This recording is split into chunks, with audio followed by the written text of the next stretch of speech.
Consciousness. What is consciousness? Consciousness is a bit of a mystery.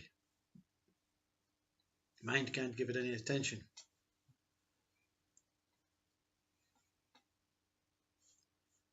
Does it know what it's about? How can mind look at something that it knows nothing about? Mind can't give anything attention that it knows nothing about. The only thing that can give anything attention with no knowledge, with newness, is consciousness, or the witness of consciousness, the witness of anything new. Has to be the most attentive, with no information, with no knowledge, with no understanding, with no definition.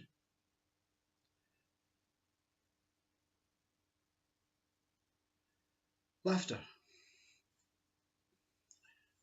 The word laughter is raised. What happens?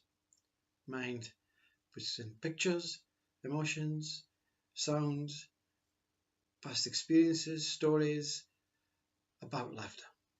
Instantly, mind says, I can give attention with information.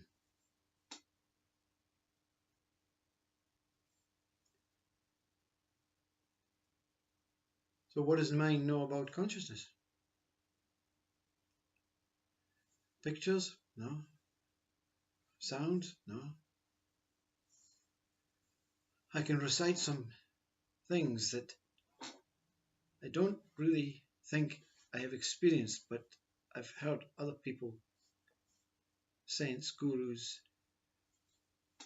scientists speaking about this word. So mind even gives it attention when it has not even experienced it. Mind can speak about planets that it's never even experienced physically, using eyes, using body, nothing. It has to be dependent on the information or the images provided by something that really is suspect. Who has seen these planets with their eyes?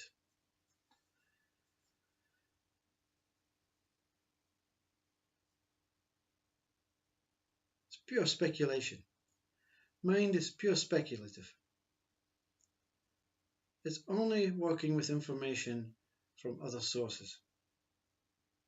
It's only ever been working with information from other sources. And you ask, what does it know about consciousness? What did your mind know about consciousness? What is your own physical experience with the planet Jupiter? What was it like when you went there? Did you have a ticket? Did you go on a spaceship? You've never experienced it. It doesn't exist. So the one who has never experienced it says, well, it can't exist. I have to be dependent on mind. And it's not even my mind, because my mind would have to have experienced it before it can believe it to be true. So, is it your mind that is giving attention to all these things that it named? Or are you dependent, your mind dependent on other minds? If we have individual minds, is your mind dependent on other minds?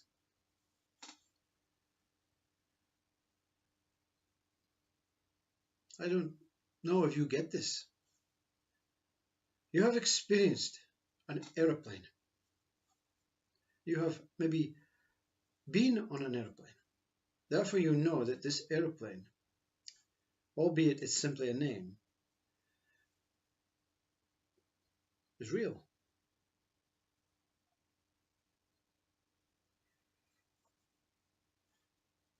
but you've never experienced Jupiter. Why not? Why not? It's ridiculous, you know. Your mind cannot be attentive on the things that it has not experienced through the body that is operating this mind right now. Yet it believes that it exists. How many men have been to Jupiter?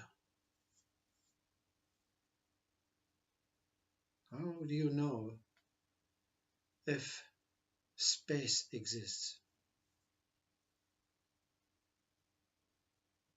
Well, I can see it at night time. You can see darkness. You can see stars. How do you know stars exist? Who gave them the name stars? Was it you? Have you been on a star? What does it look like close up? Why does it flicker in and out and glint? Is space real? Is the moon real? Is the sun real? You have no idea, you see. You have to take the advice of intelligent minds. So you have no idea whether Jupiter is actually real, but you give it so much attention when the word is raised. Oh, I know it's a planet. But when something says, what is consciousness? No one's experienced it. No one has discovered it. It can be real. It's just a made-up name.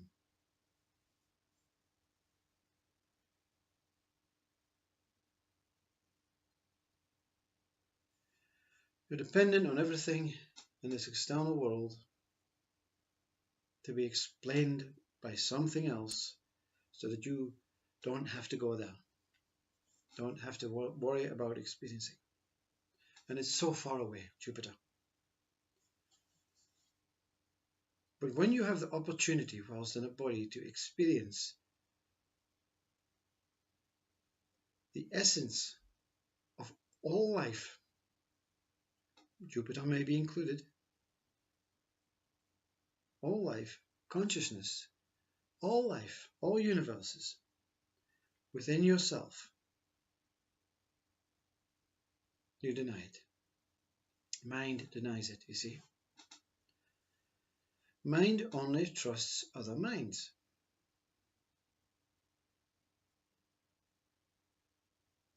So a scientist says, you must trust me. I know Jupiter exists. I saw it in this big telescope.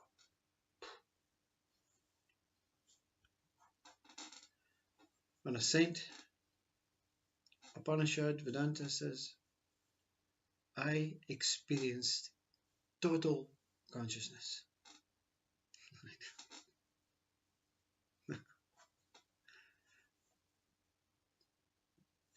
10 years down the line, you accept that because it will have been conditioned into mind. Even though you've not experienced consciousness, your mind has not experienced consciousness, like it has not experienced Jupiter.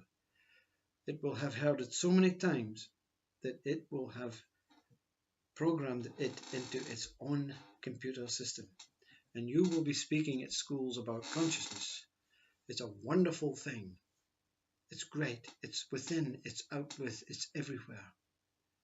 It has different essences, different vibrations, different energies. But you won't know what you're talking about. Just like you don't know if Jupiter is square, rectangular, pyramid. You take the words of other minds. We're not denying other minds. We're not denying that Jupiter, whatever this Jupiter name is, exists. We're not denying that. We're just saying mind only denies what it does not understand. and it can only learn to understand it even though it has not experienced it. The message is very clear today. You can experience you, not your mind, you see. Your mind will be very selective in what it wants to experience, what it accepts is real, and what it denies is not, rejects is not real. That's mind's job, mind's chores. I believe that, I don't believe that. I've experienced that. I have not experienced it, but I still believe it. I've experienced that. Even though I experienced it, I still don't believe it. I can't believe what happened. I don't believe it.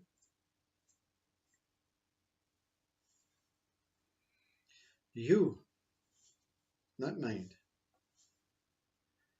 can experience total universal essence, energy, total consciousness. In fact, you're experiencing it now, but mind is standing in front, all around, inside, head, everywhere in the body, saying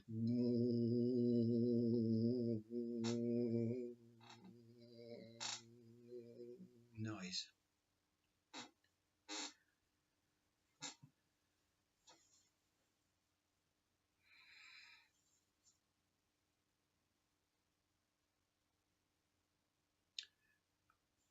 A saint or a guru will never ever ridicule anything else. It just points out the differences, the imbalance sometimes, the perfectness, to try and get you to realize that mind is a servant. It decides by itself, about itself, regarding itself as everything that exists. You have no say whatsoever. You cannot change mind. You cannot do anything to enhance mind, or to reject mind, or to improve mind. Mind is there. Everything is mind. But there's only one thing you need to know for everything to be revealed, and it has to be an experience. I can say to you, you are the witness of mind, and you can say, well, yeah, I get that, I get that. But have you experienced being total life with no mind? Total life does not mean you in this body, because everything is total life.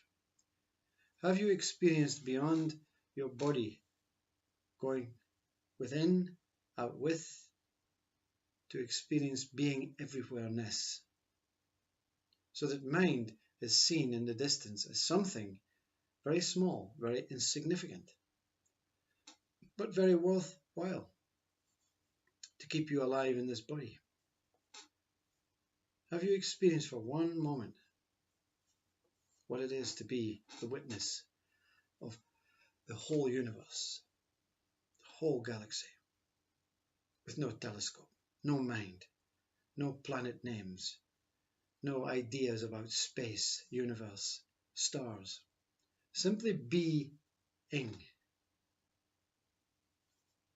total being, total beyond consciousness. And you don't even know, you are not even accepting this word consciousness. You're like you took you so long to accept Jupiter. So you're not even accepting consciousness.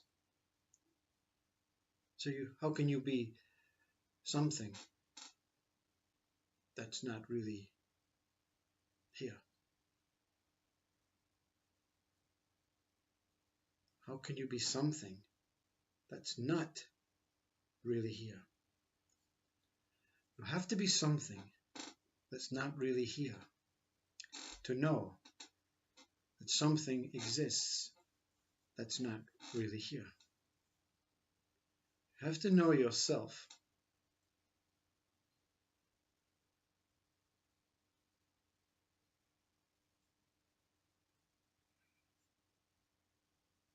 As a witness of mind. the witness of consciousness, the witness of Jupiter, not the planet, not what shape it is, but the whole essence, the whole thing that operates the universe. Who can see the whole smell, scent, essence of what was before Jupiter? Who can see where Jupiter came from?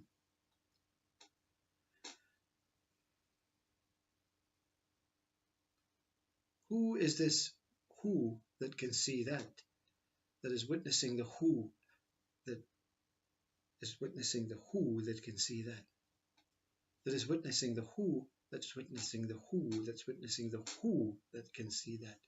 How far does this witness go back? How big is this witness? What is the scale of you? What is your measurement? What is your size?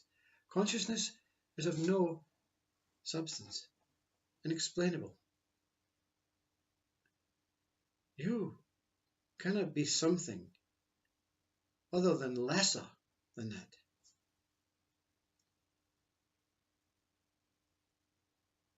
Namaste. Thank you.